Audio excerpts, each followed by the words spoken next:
एक बार की बात है, तथागत बुद्ध किसी गांव में प्रवचन दे रहे थे। वे जीवन को सार्थक करने के बारे में समझा रहे थे। तभी एक व्यक्ति ने तथागत बुद्ध से पूछा कि हे भगवान, जीवन का मूल्य क्या है। बुद्ध ने उसे एक पत्थर दिया और कहा, जाओ और इस पत्थर का मूल्य पता करके आओ, लेकिन ध्यान रखना इसे बेचना नहीं है। वह आदमी पत्थर को बाजार में एक संतरे वाले के पास लेकर गया और बोला, इसकी कीमत क्या है। संतरे वाला चमकीले पत्थर को देखकर बोला, 12 संतरे ले जाओ और इसे मुझे दे दो।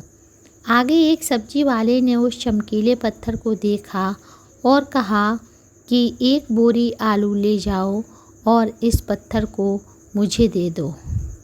वह आदमी आगे एक सोना बेचने वाले के पास गया और उस पत्थर को दिखाया। सुनार उस चमकीले पत्थर को देखकर बोला, मुझे 50 लाख में बेच दो। उसने मना कर दिया तो सुनार बोला, 2 करोड़ में दे दो, या तुम खुद ही इसे बता दो कि इसकी कीमत क्या है। जो तुम मांगोगे वही दूंगा।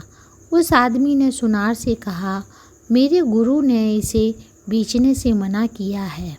आगे वह आदमी हीरे बेचने वाले एक जौहरी के पास गया और उसे वह पत्थर दिखाया।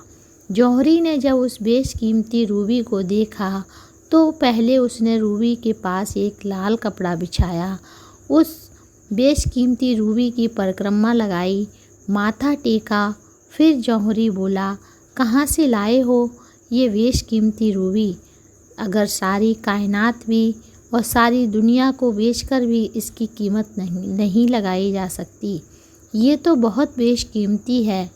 अब वह आदमी हैरान परेशान होकर सीधे बुद्ध के पास गया, अपनी आप बीती बताई और बोला, अब बताओ भगवान, मानवीय जीवन का मूल्य क्या है। तब बुद्ध बोले, संतरे वाले को दिखाया। उसने इसकी कीमत 12 संतरे की बताई। सब्जी वाले के पास गया, उसने इसकी कीमत 1 बोरी आलू बताई। आगे सुनार ने इसकी कीमत 2 करोड़ बताई और जौहरी ने इसे बेशकीमती बताया। जीवन की कीमत सामने वाला अपनी हैसियत और जानकारी से लगाता है। ये प्रसंग इस बात को बताता है कि हर किसी के लिए जीवन का महत्व अलग होता है। जो जिस तरह की परख रखता है उसका जीवन वैसा ही हो जाता है। नमस्कार साथियों, अगर ये स्टोरी आपको अच्छी लगी हो तो लाइक, शेयर और कमेंट्स करिएगा तथा बेल आइकन पर क्लिक करिए ताकि आने वाली नोटिफिकेशन आपको मिलती रहे। धन्यवाद।